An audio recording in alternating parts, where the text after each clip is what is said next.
Welcome to a brand new episode of the podcast entitled Couch Potatoes Unite! This is a podcast based on a blog of the same name because we're not some covert operation attempting to police the super beings populating our Earth. We're a non-covert podcast with a name to remember. I am the blogger in question and the moderator of this podcast. My name is Kylie and I love TV. If you feel the same, keep listening and or checking out the blog at couchpotatoesunite.wordpress.com as you're bound to find some common ground or something you like. For at Couch Potatoes Unite, we're all about the wonders and unique long-form storytelling of the small screen. CPU! Hopes you are feeling the love and basking in Punxsutawney Phil's prediction about an early spring. We also hope you've been following releases of brand new episodes throughout November, December, and January, and we have several more new episodes on the way. As always, though, because the panelists and I have to live lives behind the podcast and get our jazzercising on, the episodes are being published once per week in mini-seasons, kind of like The Walking Dead. So subscribe to the blog or the podcast via iTunes or Stitcher Radio to stay on top of brand new episodes. We have several episodes already published discussing Downton Abbey, Unbreakable Kimmy Schmidt, Forever, Game of Thrones, Orange is the New Black, The Vampire Diaries, and How to Get Away with Murder. We've taken a look back at True Blood, Ally McBeal, and The X-Files, and more episodes are in the works concerning Gotham, Daredevil, the new X-Files miniseries, a revisit for Doctor Who, a reminisce about Futurama, and hopefully many, many more. If you don't hear your show in this podcast format, though, check out the blog. Fellow panelists and I still write reviews, and we're always seeking new panelists, so if you have any interest in joining the discussion, say hello. We have a Facebook page, a Twitter, follow us at CPU Podcast, and an email address at couchpotatoesunitepodcast@gmail.com. Of course, you can always subscribe to the blog, our YouTube channel, our iTunes channel, or our Stitcher Radio channel, and leave comments and reviews. We would enjoy your feedback, and it's easier than taking a survey, isn't it? Today, we're around the water cooler and discussing the first half of Season 3 of Marvel's Agents of S.H.I.E.L.D., which airs September through May, Tuesdays on ABC. The third season premiered on September 29th, 2015. Agents of S.H.I.E.L.D. is a serial television drama created for ABC by Joss and Jed Whedon, as well as Marissa Tangerowen, based upon the Marvel comic and cinematic universe. S.H.I.E.L.D., or the Strategic Homeland Intervention, Enforcement, and Logistics Division, is a fictional peacekeeping and spy agency in a world of superheroes and aliens. The agency's mission is to monitor and collect rogue supernatural subjects, forces, and people, and to control them. The division is kind of like the so-called Men in Black, but is focused on any fringe element looking to create the next Tony Stark, i.e. Iron Man, or Captain America, or Thor, without the natural-born endowments or the cool suit invented by a rich guy. The show is set in the Marvel Cinematic Universe, sharing continuity with the films and other television series of the franchise. The series revolves around the character of Phil Coulson, with Clark Gregg reprising his role from the film series, particularly the two Avengers films, and his team of S.H.I.E.L.D. agents who must deal with various unusual cases and enemies, including Hydra and Inhumans. The series also stars Ming-Na Wen, Brett Dalton, Chloe Bennett, Ian DeCastecker, and Elizabeth Henstridge, with Nick Blood, Adrian Palicki, Henry Simmons, and Luke Mitchell joining in later seasons. For a more detailed plot summary, listen to prior podcast episodes about Agents of S.H.I.E.L.D. or check out the other S.H.I.E.L.D. entries on the blog. If you didn't already know, you can click the floating box at the top right of the header, the picture with the TV watcher, and search for any blog entry or prior podcast episode. Trust me, it's very futuristic. For now, our esteemed group of S.H.I.E.L.D. panelists, Kristen and Jen, have returned, ready and able to discuss the first half of Season 3 in a bit more detail, even though we discussed some of this season's storylines in our first ever podcast about the show, published in December of 2015. Find us on the blog, iTunes, YouTube, and Stitcher. We are also going to speculate on what the second half of the season might look like, because so much has happened in this season's first half. The panel and I felt a bit more reaction and analysis was in order. Before we do, I want to take a moment to double check the panel's temperature. After all, as we all know, sometimes a TV show can take turns for the better or the worse in our heads, or could continue its level of awesomeness or lack thereof depending upon story evolution. As always, it should be noted that all of our panelists have viewed the entire show to date and will, let's face it, discuss sensitive plot points. So for those of you who are not caught up on S.H.I.E.L.D., listen at your own risk, as there may be major spoilers. Welcome back, panel. How are you? Good, how are you? Oh, I'm peach keen, Jellybean. You ready to talk about S.H.I.E.L.D.? I am. Oh, yeah. All right. So, I just want to double check real quick. As most people who listen to the podcast know, we usually do the character breakdown, and I ask you how you feel as far as your interest in the show. But because our first podcast was pretty recent relative to this one, I'm just going to double check. I didn't change it. They're still kind of going along, our characters, the same way they have been. So, Kristen, I'll start with you. When we talked last time, you saw yourself as watching S.H.I.E.L.D. because you're dutiful and loyal, especially to Phil and maybe the Whedon universe, like Melinda May, but you also enjoyed the awesome technology and the radical science like Fitzsimmons. Is that still true? Still true. Now my temperature is much more on the Fitzsimmons side. I'm really getting into the fake technology and the fictional science, especially with them traveling to alternate worlds. And yes, I'm still a dutiful Whedon and Phil Coulson soldier in particular, like Melinda May, but really Fitz and Simmons are my core temperature. That's where it's at right now. All right, fair enough. Welcome back, Kristen. Thank you. She might talk about some dominoes today. I might. I haven't used that word in a couple of recent podcasts. You haven't, so I felt like I should reintroduce it. And Jen, welcome back. Thank you. All right. So when we talked last time, you just loved everything about the show and picked like a bunch of different characters, including Phil, Melinda, Fitzsimmons, and also Sky, who's now going by Daisy, who, she wanted to find her origin story. Do you feel the same? I would have to say I'm probably less of Daisy and Phil and more still Melinda May, pretty strong on that. But I'd have to say I'm more Fitz now. So it's the technology. Yeah, okay. I'm really liking all that, so. Okay, all right. Fair enough. Welcome back. Thank you. And I'm pretty much the same too. I was a combination Melinda and Fitzsimmons. I am going to watch the show until I see a reason not to, which hopefully will not cross my path.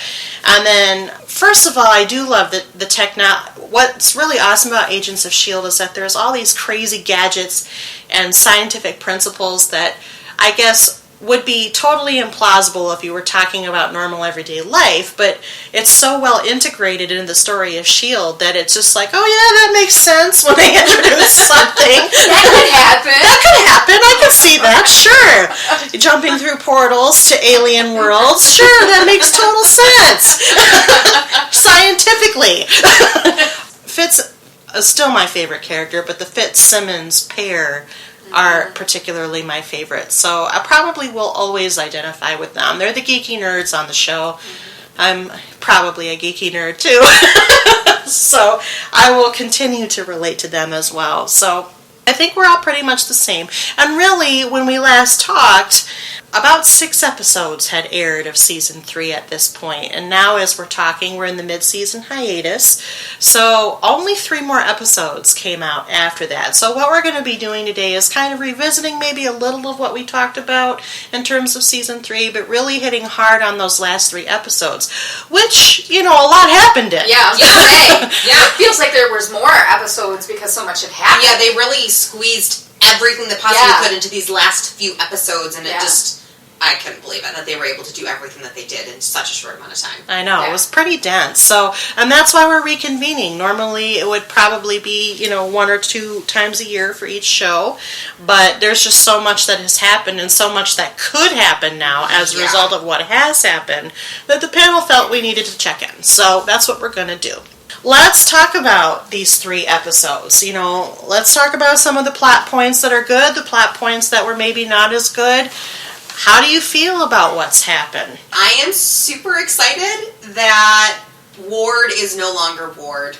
Why is Ward no longer Ward, Kristen? Yeah. Let me explain. That's right, I forgot. He's no longer himself. Yeah, in the last couple of episodes, Ward and his, Hydra cronies, they found the link to that alternate alien world where Simmons was stuck for, what was it? It was 4,722 hours. Right. That's the title of an episode. There's something there. Like, they had seen the Hydra logo was somewhere, or one of the incarnations of the Hydra logo was somewhere on that planet. It was a structure. There's something happening on that crazy planet. And so Ward and his cronies go there with Fitz, and Coulson ends up kind of tagging along to save Fitz and to... By tagging along, we mean skydiving from the S.H.I.E.L.D. jet into the portal before the portal closed. Yes, that was awesome. That was great. He is starting... Not to interrupt, but I'm starting to really like him. I know at the very beginning... You thought he was a little grumpy. I didn't really care about that character. Phil Coulson. And I'm really starting to like him. And Coulson. He's always going to be one of my favorite S.H.I.E.L.D. agents in my heart of hearts. So that moment was just like, go Phil! That's exactly what go Phil! It was very James Bond. I loved it. Loved it. So they're on this alien planet, and they come across Will Daniels, who helped Simmons survive her ordeal. Sure. They had a little romance, and I was kind of hoping at this point, they're going to bring him back, and we're going to have a Simmons, Fitz, and Will love triangle, and it's going to be awesome. Not the same thing. I love it, and then, oops, nope, the inhuman alien actually killed Will right after Gemma jumped back with Fitz into the real world, and then the inhuman now inhabits Will's body. It was Fitz that jumped back with Phil. Yeah. You said Gemma. Sorry, I meant in the first place when they rescued Gemma. They rescued Gemma the first time. I'm caught up. After Gemma was rescued, right, the inhuman alien killed Will, right, and inhabited Will's body, which we found out in this last episode 10. Yeah. And so, realizing that, I believe Fitz killed Will with like a flare gun or something. He lit him on fire, and the inhuman is gone, and unfortunately we know Will is too. But at the very end, Coulson kills Ward with his awesome, super bionic strong bionic man here, kills Ward. And it's a crazy, oh my gosh, did they just go there moment? What's going to happen without Ward? Ward is like the new head of Hydra. How is this going to resolve? But then the inhuman alien inhabits Ward's dead body, and Ward is essentially back to life, but he's not Ward. Right. He is now the third version of Ward. We had loyal S.H.I.E.L.D. agent Ward, then we had Hydra Ward, and now we have no longer Ward. Yeah. We have fake Ward. We have Ford. Ward. And is Ward really dead, or is he just subjugated to this possessing alien? I think... when did he crush his throat? Yeah, that's what he did. Coulson took his hand, his prosthetic hand, and he crushed his throat. He essentially suffocated him. I think the Ward that we know is dead. Yeah. Okay. But I do think, based on the way that this inhuman alien inhabited Will's body, it seemed like he had access to all of Will's memories, and obviously it's his voice, it's his... it's his functioning body. So I think Ward, as we know Ward, is gone. But this inhuman, who is now back on Earth, inhabiting Ward's body, is going to be Ward for all intents and purposes. But it's not really Ward. So with access to his memories and things, do we think that the Ward that is not Ward, that has the alien in Ward, is going to start having some lingering, like, shadow feelings for Gemma? I don't think so. I don't think so. I don't think that this inhuman inhabitant is going to act on any of Ward's memories or previous feelings that he had for Skye or anything like that. I don't think he'll take advantage of them. I think he'll use those to his advantage in trying to manipulate people and, I'm really Ward. I'm not an inhuman alien inhabiting his body. I think it's going to be more of how is he going to twist it and use Hydra to his advantage, and I don't know. What is this alien's endgame? What do we think about that? Well, was Hydra created because of this alien? See, I don't entirely understand what is chicken and egg in that. I don't. Yeah, which one came? Because on this alien world, I mean, he obviously killed everybody. Right. Because the whole city they showed was totally ruined. Yeah. Mm-hmm. So maybe he created Hydra. Like, he's the face of Hydra. The true face. Oh. Maybe inhabits that and Hydra symbol structure. Yeah. And it's coming to Earth, and now it's going to, recreate it and then do the same thing he did in his alien world by devastating and killing everything. Is this alien Inhuman one of many? Because they've said that, there have been generations of explorers that have come to this alien planet through the portal, as we saw the different instruments that were in the sand and everything. So maybe have other Inhuman aliens inhabited previously dead bodies and gone back to Earth, and maybe they started Hydra then maybe he's the ultimate leader who's left behind. His little minions have gone off and built the colony. They're trying to build up the Hydra kingdom, and now the king can finally come back. And one of the points they've made when they've tried to analyze this planet is that wherever they land is at one of the poles, because it's dark so much of the time, and the sun rises only every so often. So we have to believe that there's more to this planet than just what we have seen so far. Yes, and how much control does this being have over the planet that was? And then, I mean, even if it is devastation of Earth, for what? For what reason? Right. Right. Now, is this... I don't mean to get away from that, but I was just thinking, is this the same planet, this alien planet that Sky's parents were from? We don't know that. They didn't really say, did they? No, but there's an implication that it is. That it could be, yes. So that makes me wonder if there's not they're going to revisit that whole thing. Because didn't they call, and this is from season 2, but didn't they call her origin Kree? Yeah. Yeah. So is this the Kree homeworld that we're looking at, or is it something else? Refresh my memory. Wasn't the Tahiti project? Wasn't that a Kree alien that was in the tank that they created that serum from? I think so. I think that was. Yes, and the substance that breaks apart and infects people and turns them inhuman is also Kree in origin. Yeah, so and it's meant to only activate other Krees, but it's now all throughout Earth and activating humans to being inhuman, per se. Yeah, anybody who already has that in their gene makeup is now an unintentional inhuman, whether they knew it or not. Right. Yeah, that'll be interesting to see if they actually will give us an explanation. Is this the Kree homeworld, or is this a planet within their galaxy, or is this somewhere totally new? Is this a new type of inhuman who's not Kree in origin? I would be interested either way, but I kind of want to know more about the Kree. I do too. I feel like they might be nefarious, but we already know that, Thor and Lady Sif are not from our world, and we're treated like gods. And so the Kree could be like the anti-god, I'll use Antichrist for the purpose of the kind of the antithesis metaphor of the Asgardians. Yes, exactly. There you go. Much better, much more articulately said. What else did you think? What kind of, with Phil, getting back to him and how he kind of redeemed himself to me was when, what's her name, Roz died. Yes. Yeah. And he actually was emotional, and I was like, he loved her. Yes, he did. Yeah. And I was like going to cry because that scene was so beautiful and so sad at the same time. I liked her. Okay, I did. She's first I didn't, but then the last couple of episodes that she was in, I kind of like it because then you're realizing that she wasn't probably Hydra. She was kind of clueless to what was going on. She was really just a bureaucrat. Yeah. So when they killed her off, I was just like, what? And then just to watch him, I was like, okay, I'm starting to like him now. So, I mean, it was a bad scene because they killed her off, but at the same time, it was a good scene.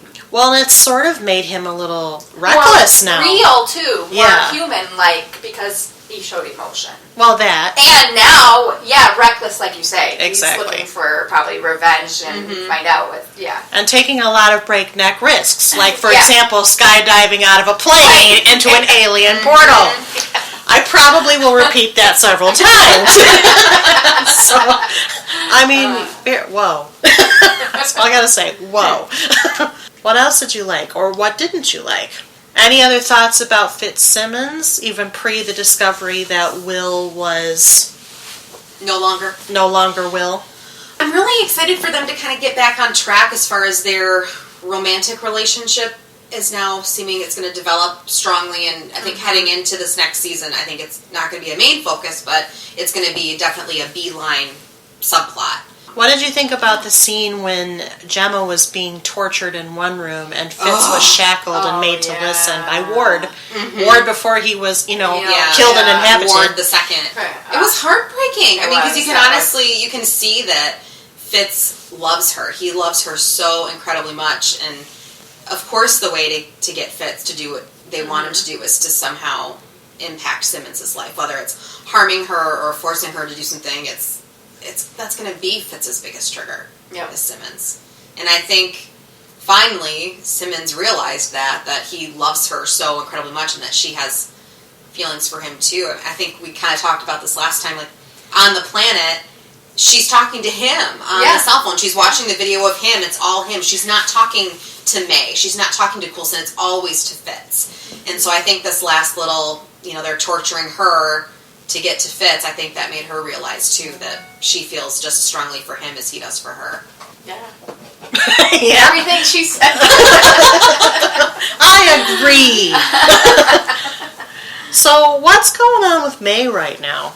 Oh, May's having a rough go of it with Andrew becoming Lash, and now that we've had these last few episodes to kind of, see the materialization of that. I don't know how she's going to come back from that. Now, wasn't he killed?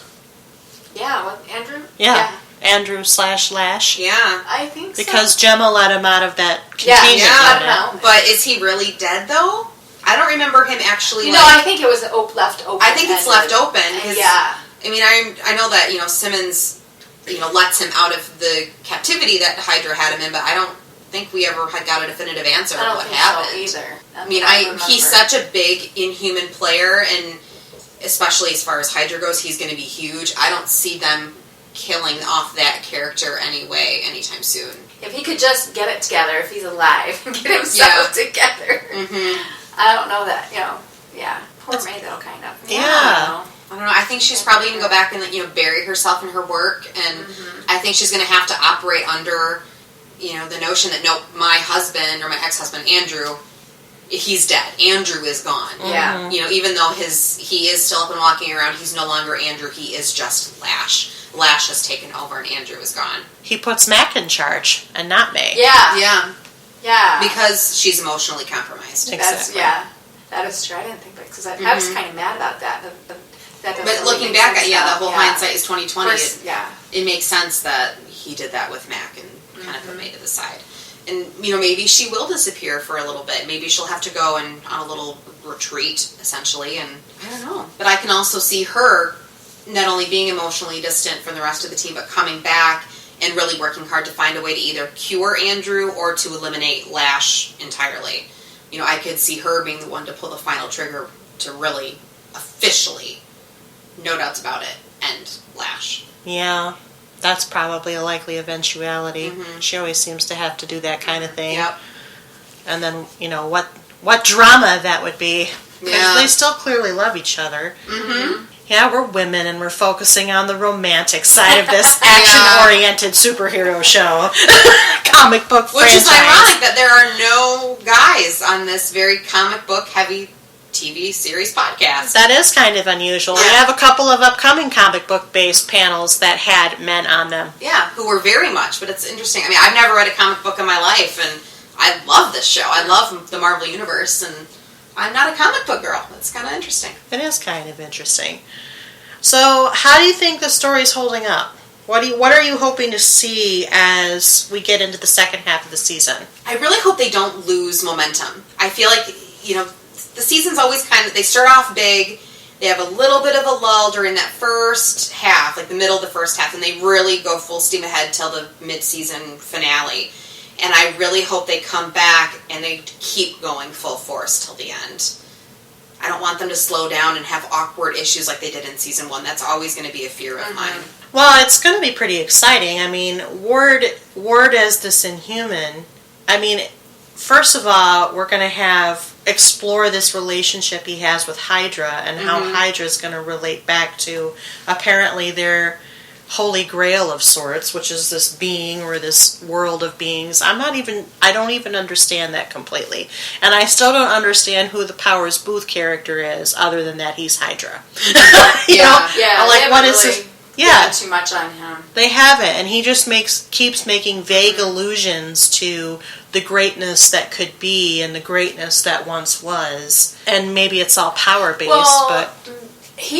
Maybe he's one of the older ones of the Hydra Inhuman. So when Ward / Inhuman person come to Earth, maybe that's what he's wanting. Maybe they'll show more of that. So you think coming out, or maybe he'll get killed off by the Inhuman. Maybe so. So you think it's possible that the Powers Booth character is Inhuman as well? Could be. Okay. Maybe. Like maybe one of these alien Maybe he was a residents. servant to this one or something. They haven't talked about positions within their world or anything, but maybe he was one that was served the main guy. Like he's been around for centuries? Yeah, maybe. I don't know. I could be totally wrong. Or maybe he will just get killed off. Very strong possibility, because then that's the other piece, if this not Ward is really as hell-bent on destruction as sort of you've postulated, Jen, then I imagine there's going to be a lot of chaos and devastation in his wake. And maybe Daisy's skies, it's so hard to stop calling her Sky. Yeah. Her Inhuman tactic force, whatever that is, which I thought that was so cute, how they threw Lincoln and that rookie who can manipulate metal into that last mission. Lincoln, who doesn't want to be there at all, and then the rookie metal guy was like, I just learned how to use my ability. Hey, Sky, I finally got it down. And go. So, have fun, guys. I hope that they kind of introduce other characters that have Inhuman or powers like Sky and Daisy. Yes. Yeah. And also, Daisy, she can right now only do movement, right? She can't manipulate sound yet, because that's one of her powers. Is to manipulate sound. I feel like she's done that once. And maybe that was I don't know if she has. I don't remember that. I just remember she can manipulate the the vibrations. Yeah, vibrations right now. Yeah. There's earthquakes, that kind of thing. Yeah. But she eventually can do sound, manipulate sound. Well, that will be if they grow that character out a little bit more and maybe make it just if they all kind of grow in their powers. Can you tell I'm off for superhero powers? Yes. No, I hope they do, because just with the fact that she can manipulate vibrations, there's so much she can do. Yeah. And sound, podcast editor, sound is ultimately a series of frequencies and vibrations, and we know that she's the key to opening the portal, which she does based on a frequency of vibrations. Yeah. That's why I guess I thought she was already manipulating maybe that's sound. their way of kind of introducing it, that's how she was able to open later down the road they'll find out. Yeah, because they did make a point of saying that castle chamber, and this was back on season 2, because they're revisiting that same castle chamber, that or maybe it was beginning of season 3, it had specific acoustics. They did say that. They mentioned it. Yeah. They did. The Jean Grey of our universe. She kind of is. Okay. Yeah, if you look at the comics. Okay. Yeah. Sort of this exponentially growing powerful force. It becomes very powerful, yeah. I was more a DC girl comics, but I have read quite a few of Marvel, and Sky / Daisy was one of my favorite characters. Okay. So it's but in comics, she can fly. So But they all kind of fly. Daisy can fly? They did in the comic book, she did. Well, if she's manipulating vibrations, how, she can just repel herself away But from vibrations. this is like the makes beginnings sense. of her, Yeah. where S.H.I.E.L.D. comes into play is at the very beginning of her finding out who she is and everything. Whereas the comics I read, she was already way advanced. So I kind of know the end results if they do that, if they gain any of that. So it'll be interesting just to see. That's an interesting little teaser. Sorry. It's not really a spoiler. No. I mean, it's a logical evolution. If you're looking at the character of Skye, her discovery of her power was cataclysmic because she was exposed to that monolith or whatever you want to call it, and those crystals. And then, she's only grown in her ability to use it, and it becomes bigger and bigger every time she channels that. So none of this surprises me, except maybe the flying part. But look, there are Asgardians that do things, so, and I'm not even well versed on those. What else? What else do you think? What other questions do you have about the season coming, or what else do you hope to see other than don't lag momentum?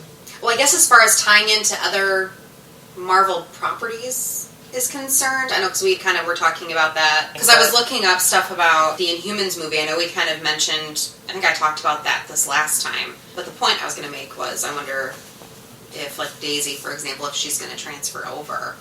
But I think, did I already talk about that a ton last You time? mentioned it, that they were looking at this movie or this film. Yeah, because it's November 2nd, 2018. Oh, wow. It's being released. That's quick. And it's just called Inhumans. But there's no information on it. I'm just kind of reading here. This is like a massive universe of is. stuff. I may never pick up a comic book because I don't have to. So, but there's debate on whether anything from S.H.I.E.L.D. is going to transfer over, like if Daisy's going to transfer over, because now she's leading her own little group of Inhumans or Inhumans in training. So I don't know what the movie's going to be about. I mean, obviously we have 2.5 years until it comes out. And that's just a tentative release date. And it's a tentative release date, because the movie was, or maybe it's even later. No, it's pushed back further now. I just saw that it was supposed to be released November 2nd, 2018, but with the deal that Sony and Marvel came together regarding Spider-Man, and they're going to joint produce those two movies together and make it fit in within the current design of the Marvel Universe. Now the Inhumans movie has been pushed back to July 12th, 2019. Also, really, another Spider-Man set? Well, I think it's because, the first one with Tobey Maguire wasn't super awesome, which is why they rebooted it with Andrew. I liked the first two. I did too. I liked the first one. The third one was not good. Sorry, guys. No, it wasn't. But, then they rebooted it with Andrew Garfield and trying to make it follow the comics more, which was the main complaint about the Tobey Maguire set. But now, with Marvel being this explosive machine that it is, and they want to bring Spider-Man back into the fold, they can't do it with an actor who's previously played him because the storylines are so different. So that's why they're going to re-tie him in with a new actor, and he's going to have the new look, and it's going to be exactly like a typical Marvel movie. And is it going to be Gwen or Mary Jane? I don't know, because Mary Jane? I don't think that's been established yet, because he's making an appearance, I think, is it in the Captain America movie, or is it the Avengers It's the Captain America movie. Civil War? Yeah. Yeah, so I guess we'll see, because that depends on where is it going to fall in his timeline, and are they going to start his movie from his origin, or are they just going to pick up from where Civil War or his subsequent appearances leave off? We don't know, but we're very off topic. Yeah, we are. Yeah, sorry. Well, in line with the explosion that is Marvel, we had talked last time about the fact that they were discussing, but had kind of put on the wayside, a possible spin-off. Since then, they've announced that they're going forward with that spin-off. What spin-off? With Bobby Morse. Oh, and I think Lance is going. Yeah. So Nick Blood and Adrian Palicki may not be on Agents of S.H.I.E.L.D. proper. They might have their own spin-off. But is this the spin-off? Is it taking place prior to their time on Agents of S.H.I.E.L.D. or I don't know after? any information about it. I just know that they've announced it. To me, they are two that are not like really big characters as some of the others. Like, can they really hold and do their own show? That's my question. I mean, do they have enough material that it's not going to be repetitive and they're going to end up doing the same thing over and over again? You know what I mean? Like, unless they plan on introducing other characters from the comics or whatever into that. Well, that's my question, because even in Agents of S.H.I.E.L.D., they're enjoyable enough for their few scenes. They have some chemistry. I actually really enjoy Nick Blood as Lance Hunter. I really like him. He brings a lot of energy and a lot of comedy to the show, and I don't know if the show's going to do well without him. Now that they've added him in, can they afford to lose him now? And even if they... And arguably they could, because neither one of those two started with the show. They didn't start till season 2. Right. But then Jenna's exactly right. Like, how do you make 60 minutes out of Bobby and Lance? But I feel like Agent Carter is what's filling Agents of S.H.I.E.L.'s slot, right? Yeah, Doesn't it come on Tuesdays? So my question becomes, does this become a 22 episode order like Agents of S.H.I.E.L.D. or is it just limited series like Agent Carter? And then what are they doing with it, and where are they putting it? Because Agent Carter's doing well too. That's a fairly popular show. I've never seen that. That's one I'm going to start watching. I just think, once the season is done, I'm going to go back and watch seasons 1 and 2 of Agent Carter.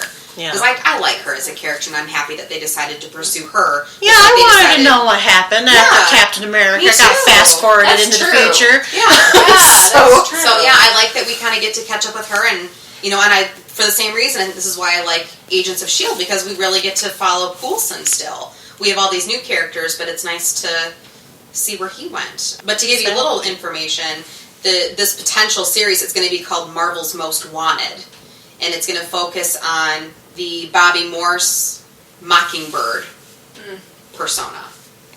I don't know what that means. Mockingbird that's Bobby's... That's her superhero name. Yeah. Even though she's not an inhuman of any kind or she doesn't have any super abilities, she's kick-ass in the comics. Yeah. Let me just say. I like her in the comics. She's alright in S.H.I.E.L.D. She's alright. Yeah, but they call her, she's Mockingbird is her code name, like how Daisy and Sky, she becomes Quake, I think is her name. What does Matt call her? Tremors. Yeah. Yeah, because she's not quite to the Quake level yet. Yeah. So I could see him giving her the nickname Quake, and then that's probably how it's going to stick. So, are they called Inhumans in the comics? They're called mutants? Yeah, I think so. Most of them have a name, like a specific character, like, Quake and all of those. How is this different from the X-Men? There are some called just mutants. But then again, you said that Fox bought them out, right? Fox owns the X-Men property.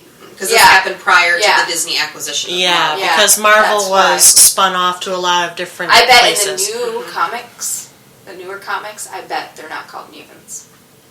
I bet they've changed them. Right? Because it would probably... Comics couldn't use that either. Yeah, so unless Fox and Disney come to some sort of agreement on bringing the X-Men back into the fold, which I doubt because X-Men is making a ton of money for Fox now. And they've already announced a new series called X-Men Legion. Yeah. Yes, I have, Yeah, their new movies are still which Fox is churning producing. Out. Yeah. Right. I mean, X-Men is making a ton of money. I don't see them coming back into the fold, so I think seeing Inhumans as far as other Marvel characters are concerned is probably going to become the new charm. If we're saying Inhumans are like Alien, then I can see why they're different than the X-Men. But it feels very similar to the X-Men right now, especially if they all get their own names. That's just my instant reaction to this information I'm learning. And also, as I explained when we were talking on, a different panel, I was also a DC girl. And my intro into any kind of comic book, anything, was Superman and Batman. I don't care how cliche that is. I love them both. I was right there. And then I wrote Supergirl and Batgirl. Those were the 4 that I know. And then DC kind of came along after that. I did not really know Marvel, and the very first Marvel property that I did become familiar with was the X-Men, thanks to the cartoon that they had in the 90s. So I remember that. Yeah. And then it raised questions when the X-Men movies came out. Like, where's Gambit? Where's, these Jubilee? Where's all the fun ones that I like? So, but that's a whole other podcast. So, I guess I'm just... I don't understand, and maybe I'm older, and I don't know things.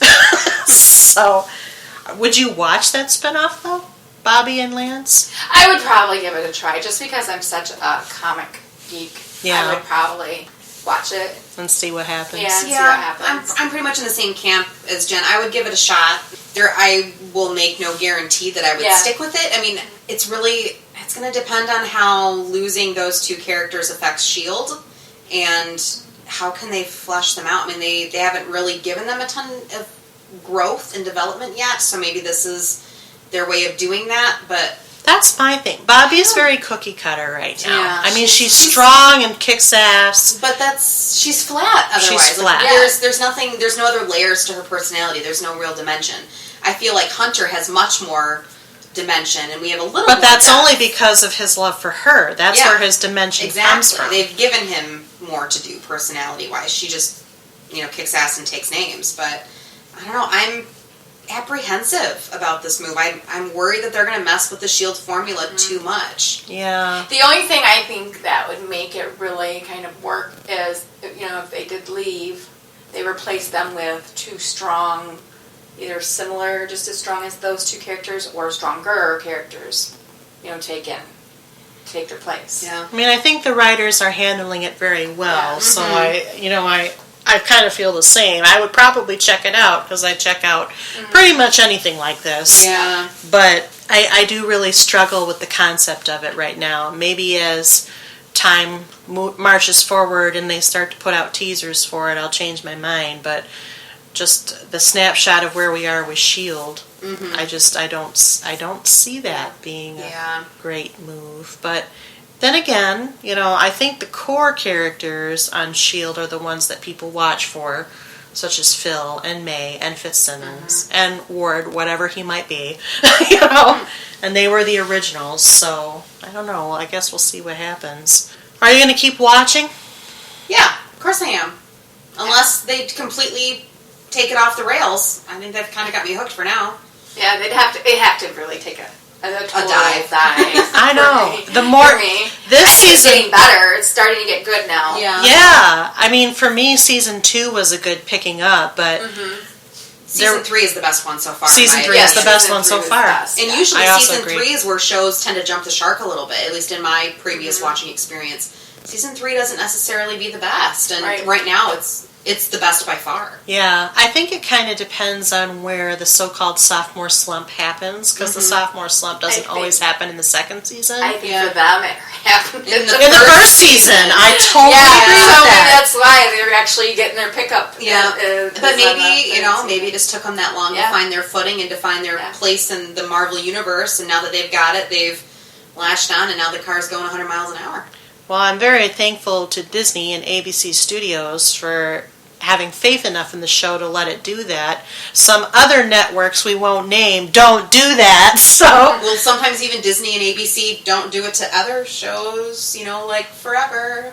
Oh, yes. So, I'm glad that they at least, learned their lesson, and they're giving this one opportunity to continue to grow. Well, it's a whole new TV landscape. It's no longer just 4 or 5 networks. It's cable, it's premium, it's Netflix and Hulu and Amazon. I mean, at some point, and actually there's been articles about that this season so far. A lot of TV pundits have commented on how few cancellations there have been by the major networks, because they're starting to learn that when they do that, they not only lose loyalty from viewers, but the turnover costs for just trying to reintroduce a new show, unless it was a show that, just was a complete tank. They've made fewer cancellations this season than they have in the past 5 years. Now, there might be more axing as we pass February sweeps, which we're about to march on here, but at the same time, usually there's more axing happen before mid-season. So, but I guess this is kind of a somewhat related question, but with the invention and the popularity of DVRs now, they come with every cable subscription. Yeah. Are February sweeps still a thing? Because now they have all the DVR numbers to look at, and they even look at how popular is the Agents of S.H.I.E.L.D. seasons 1 and 2 on Netflix, and how many views is that getting? The DVR measurement is a recent development, though, because how TV productions make their decisions and networks is based still primarily number one on Nielsen households. So this is anybody who either agrees to take a survey or puts the box on their TV. Yeah. And then each box represents so many thousands of viewers, depending upon their demographic. The second is advertising. Does the show draw advertisers, and of what type? The third thing is key demographics. So in the advertising industry, the key demographic that advertisers want are age 18 to 36, because they're the most likely to spend their money on whatever they're watching.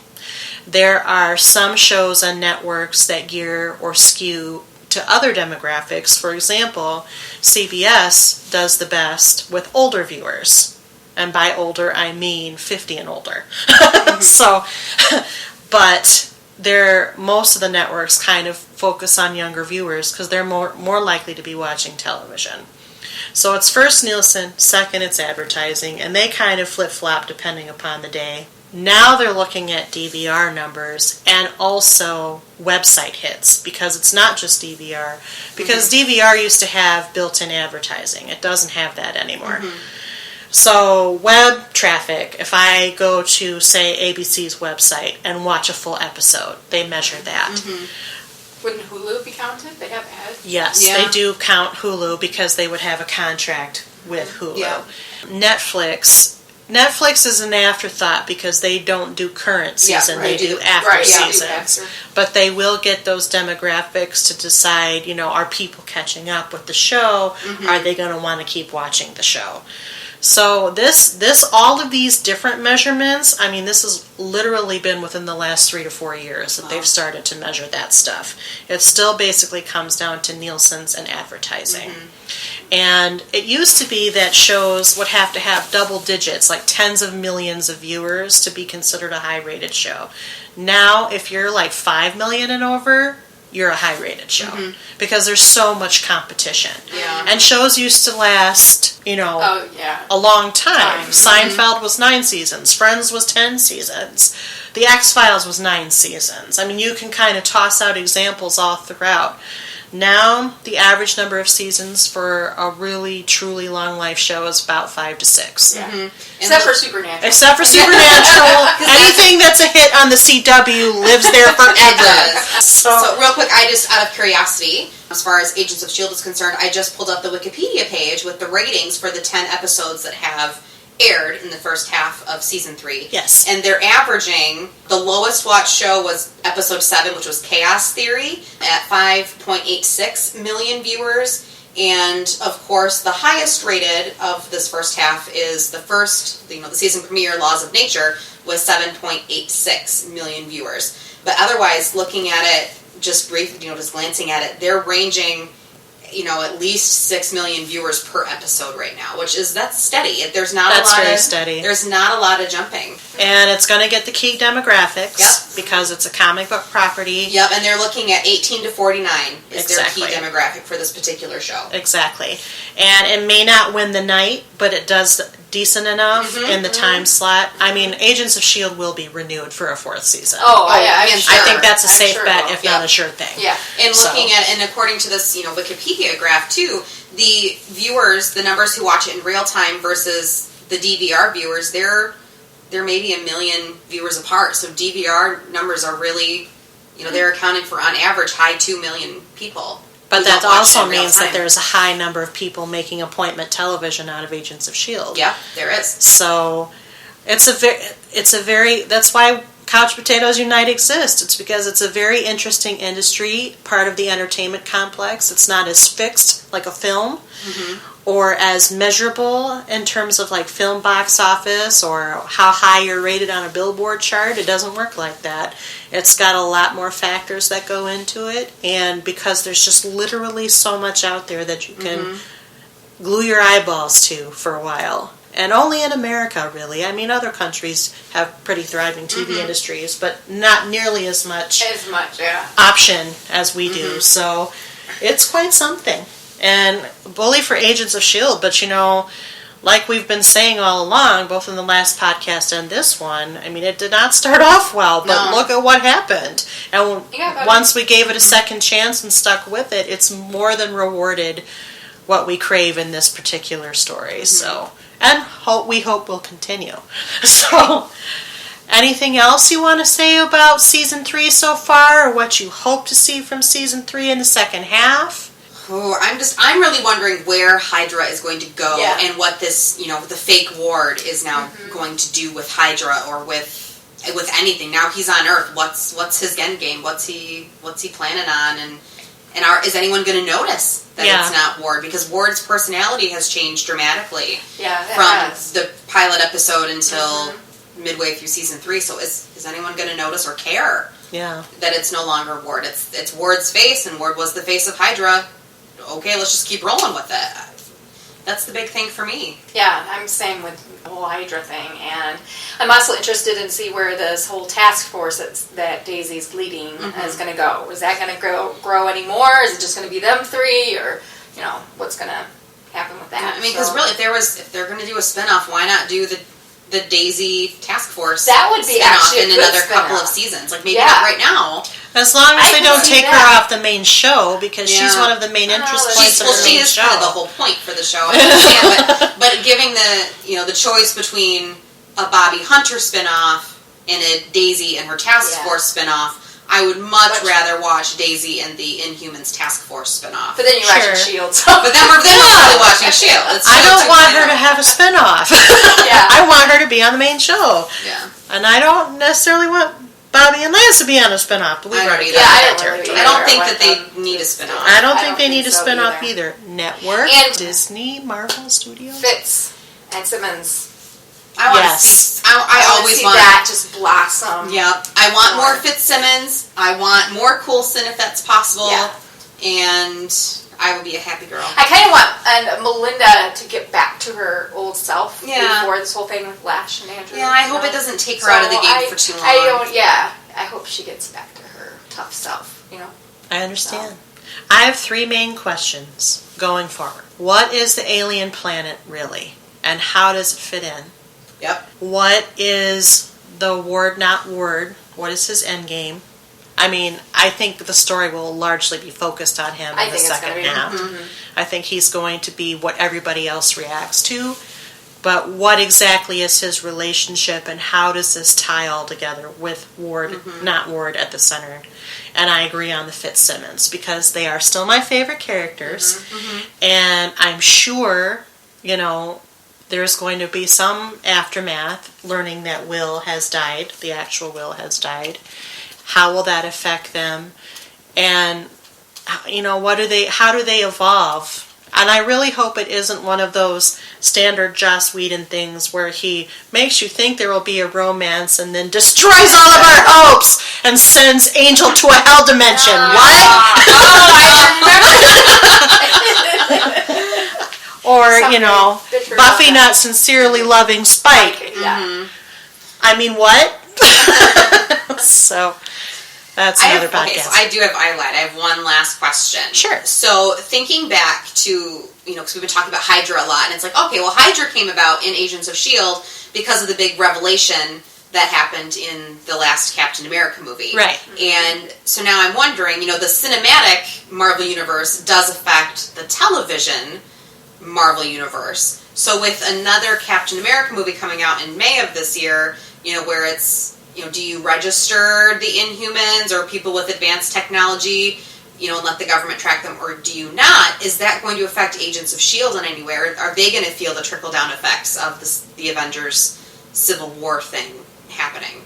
That's a good question, because I don't know. Yeah. And I haven't seen enough of the individual Avenger movies or the actual Avengers movies to be able to do that math. Right. Though I have seen the trailer for Captain America Civil War. It looks really interesting. Captain America and Iron Man fight. I don't like that. It makes me sad. I don't like it either. But I'm wondering, because again, it's all the same universe. It's just a different section of it. I know. How is it going to affect not only Agents of S.H.I.E.L.D., but will it affect Daredevil or Jessica Jones or some of the other, or Agent Carter? I don't think Agent Carter, because she's in the past. She's in the past. But will it affect the other television or streaming Marvel properties? Because they're all happening concurrently. I know. I wonder how they coordinate all those writers. Well, I remember when they had mentioned, because the Hydra reveal in Captain America movie and then having it reveal in S.H.I.E.L.D. was really huge, and they timed it out well, where the episode of S.H.I.E.L.D. that premiered soon after the movie, it was timed with Hydra release. And they said they were given advance notice by Marvel, hey, we're going to make this happen, so if you want to include it in the television series to add another layer, here's all the details, and we're giving you enough notice and time to write it in and make it work all together. And I'm personally glad they did that. I haven't seen all of the Avengers movies. I've seen probably 90% of them. And so that was kind of nice for me to see that transition and to keep the universe cohesive. I know, I'm kind of wondering, will some of these people be Team Captain America, or will some be Team Iron Man? Oh. As far as, do you register or do you not? I need to watch these movies. There's so much. It'll enrich your viewing experience. I know. I think I've seen the first 2 Avenger movies. That's it. I've just seen the first Captain America movie. But So I'm also, that's all part of that, right? I'm on the DC. I'm more concentrating on that. Although we talked in a previous panel about why does there need to be a thing. Yeah. But I mean, when you start with one, you tend to be a little bit more loyal to that one first. Not to say that I'm not enjoying my Marvel exploration. That's all I'm saying. I think we have thoroughly and indubitably dissected the last half of the first half of the 3rd season. Did I say that right? Yes, I think we did. So I think we're all extremely excited about what's coming with everything that we've discussed. And we hope you are too. If you are a fan of Agents of S.H.I.E.L.D., you should know that its mid-season hiatus ends on March 8th, 2016. That's when the show is coming back. And we, as a panel, will reconvene after the season finale airs, so the whole second half of the season, as opposed to fits and starts. Of course, we were trying to catch up the overall show in that first podcast. But with all of that said, I'd like to thank Kristen and Jen for coming back and talking with me about Agents of S.H.I.E.L.D. We hope you've enjoyed listening to us talk about it. We hope you've enjoyed really anything that we've had to say. Do you agree or disagree? Give us feedback. Comment on our blog at couchpotatonite.wordpress.com. Review us on iTunes. Review us on Stitcher Radio, or leave comments or feedback on our YouTube channel. We're available in all these different areas and easy to find. Just search for us. We're Google verified. You can find us as long as you are looking. With that said, though, I'd like to thank my panelists and keep listening, keep watching, stay tuned. Bye-bye.